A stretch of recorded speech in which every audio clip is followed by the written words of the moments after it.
Australia के शहर Sydney के साहिल पर मुसल्लह अफराद ने शहरियों पर फायरिंग कर दी। 12 अफराद हलाक और 29 जख्मी हो गए। गैर मुल्की मीडिया के मुताबिक फायरिंग का वाक़या सिडनी के बॉन्डी बीच पर पेश आया, जहां 2 मुसल्लह अफराद ने शहरियों पर फायर खोल दिया। पुलिस ने कार्रवाई करते हुए एक हमला आवर को हलाक और दूसरे को हिरासत में ले लिया।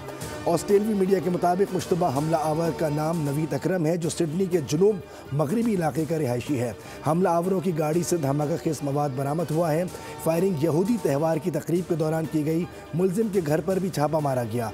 ऑस्ट्रेलवी वज़ीर-ए-आज़म एंटोनी अल्बानीज़ ने साहिल पर फायरिंग के वाक़े को तकलीफदेह करार दिया है।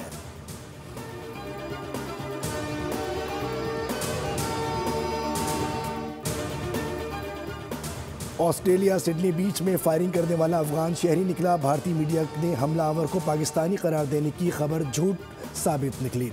शेख नवीद ने सोशल मीडिया पर कहा कि मेरा इस हमले से कोई ताल्लुक़ नहीं। भारतीय मीडिया झूठी खबरें फैला रहा है। मेरी तस्वीर इस्तेमाल करके मुझे हमले का जिम्मेदार करार दिया गया, जो मुकम्मल बेबुनियाद है।